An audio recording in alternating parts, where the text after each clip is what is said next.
नमस्कार, नाशिकचा शेफ या चॅनलवर आपलं खूप खूप स्वागत आहे. तर एक मिक्सरचं भांडं घ्यायचं आहे, त्याच्यामध्ये 1 वाटी आपल्याला रवा टाकायचा आहे. रवा कुठलाही घ्या, जाड घ्या किंवा बारीक घ्या, काही प्रॉब्लेम नाही आहे. आता त्याच्यामध्ये ना 1 वाटी आपल्याला साखर टाकायची आहे. ज्या वाटीने तुम्ही रवा घ्याल ना त्याच वाटीने साखर त्याच्यापेक्षा थोडीशी कमी घ्या किंवा तुमच्या चवीनुसार पण तुम्ही ॲडजस्ट करू शकता. 2 इलायची सालीसहितच टाकायची आपल्याला त्याला. आणि आता याला एकदम बारीक याची पावडर करून घ्यायची बरं का, एकदम बारीक पाहिजे. आता एक परात घ्यायची थोडी मोठी किंवा मिक्सिंग बाउल घेतला तरी चालेल. त्याच्यामध्ये ही पावडर जी केली ना आपण ती काढून घ्यायची सगळी. आता काय करायचं, त्याच्यामध्ये आपल्याला गरम तेल टाकायचं आहे. एक 6 ते 7 चमचे गरम तेल आहे. आता इथे माझ्याकडे डेसिकेटेड कोकोनट आहे, खोबरा किस जो असतो ना तो आहे. सुकलेला खोबरा किस तो आपल्याला त्याच्यामध्ये टाकायचा आहे, एक जवळपास अर्धी वाटी. थोडासा बेकिंग सोडा, खाण्याचा सोडा असतो ना आपला, तो टाकायचा आहे थोडासा. आणि इथे 1 वाटी दूध आहे माझ्याकडे. दूध जे आहे ना ते नॉर्मल आहे बरं का, थंड किंवा गरम नाही, नॉर्मल दूध आहे. हे 1 वाटी दूध आपल्याला टाकायचं आहे, पण थोडं थोडं टाकायचं आहे, एकत्र एकखट्टी सगळं नका टाकू, थोडं थोडं टाका. आणि त्याला आता मिक्स करून घ्या अगोदर सगळं व्यवस्थित.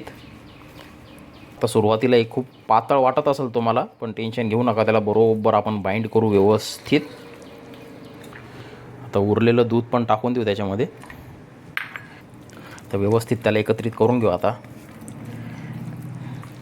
हे एवढीच आहे ना 1 महिना ते बरं काय रेसिपीसाठी, पण मार्केटपेक्षा एकदम जबरदस्त आपली ही रेसिपी तयार होणार आहे. आणि याच्यामध्ये ना एक गोष्ट लक्षात ठेवा, गुठळ्या नका होऊ देऊ बरं का. ते गुठळ्या आपल्याला हाताने, ज्या मोठ्या मोठ्या गुठळ्या असतात ना त्या हातानेच अशा फोडून घ्यायच्यात. हे बघा, आता हे ऑलमोस्ट आपलं झालेलं आहे. आता हे तुम्हाला वाटतं आहे खूप पातळ, पण मी अगोदर सांगितलं की टेन्शन घेऊ नका, याला प्रॉपर आपण व्यवस्थित बाइंडिंग करू. आता ज्या वाटीनं तुम्ही रवा घेतला आहे ना त्याच वाटीनं 1 वाटी मैदा आपल्याला त्याच्यात टाकायचा आहे. त्याला आता मिक्स करून घेऊ आणि लागलंच तर अर्धी वाटी परत नंतर ॲड करून घ्यायचं आहे. ठीक आहे, 1 वाटी अगोदर आणि लागलंच तर अर्धी वाटी परत नंतर. असं सगळं हाताच्या बोटांनी व्यवस्थित याला एकत्रित करून घ्यायचं आहे. याला आणखी थोडासा मैदा आपल्याला लागणार आहे बरं का.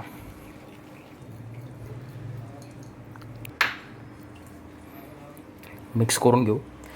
हे बघा, जवळपास 1.5 वाटी मैदा आपण आता याच्यात टाकलेला आहे.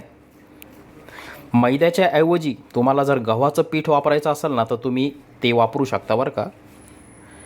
आता बघा ते कडक व्हायला लागलेले. ठीक आहे, हे बघा, हे पण हाताच्या बोटानेच आपल्याला, पंजानेच आहे ना त्याला व्यवस्थित असं मिक्स करून घ्यायचं बरं का.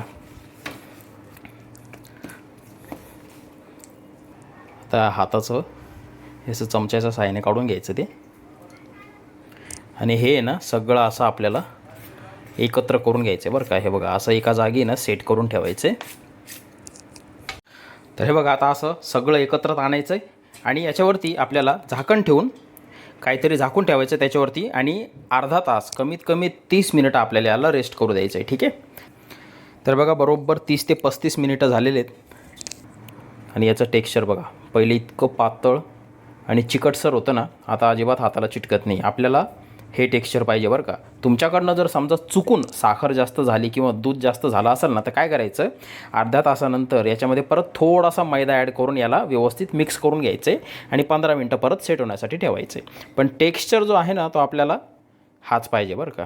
हाताला तो असा चिकटला नाही पाहिजे, खूप पातळसर नको आहे. ठीक आहे, आणि आता हे बघा, एक वेळेस तुम्हाला आहे ना कसं सेट झालं आहे बघा. हे बघा,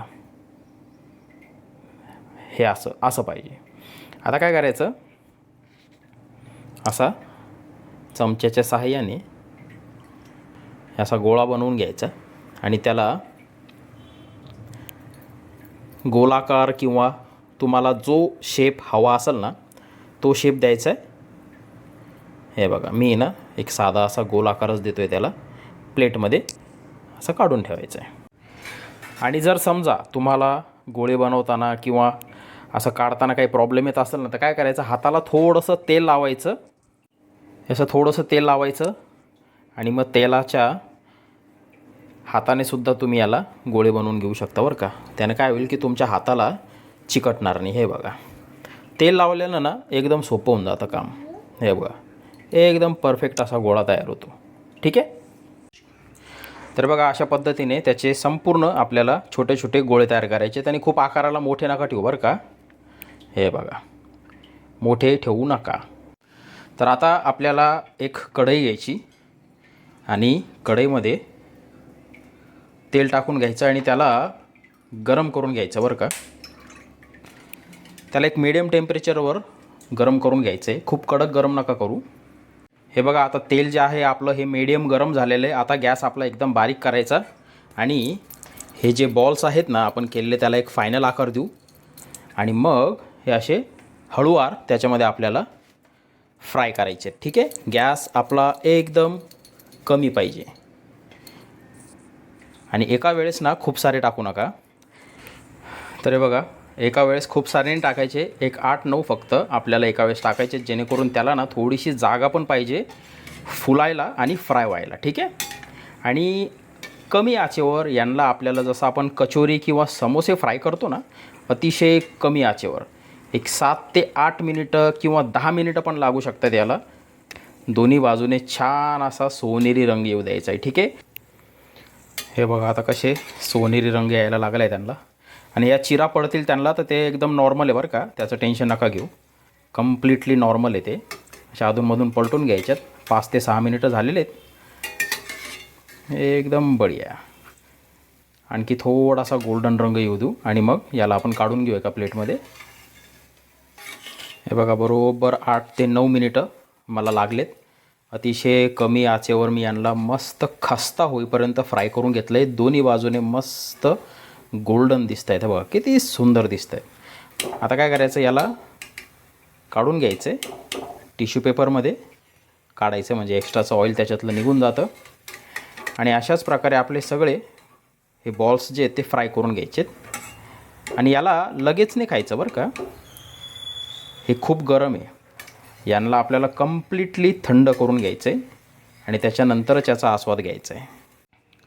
तर हे बघा, मस्तपैकी असे आपले गोल्डन स्वीट बाईट्स थंड करून घ्यायचे पूर्ण.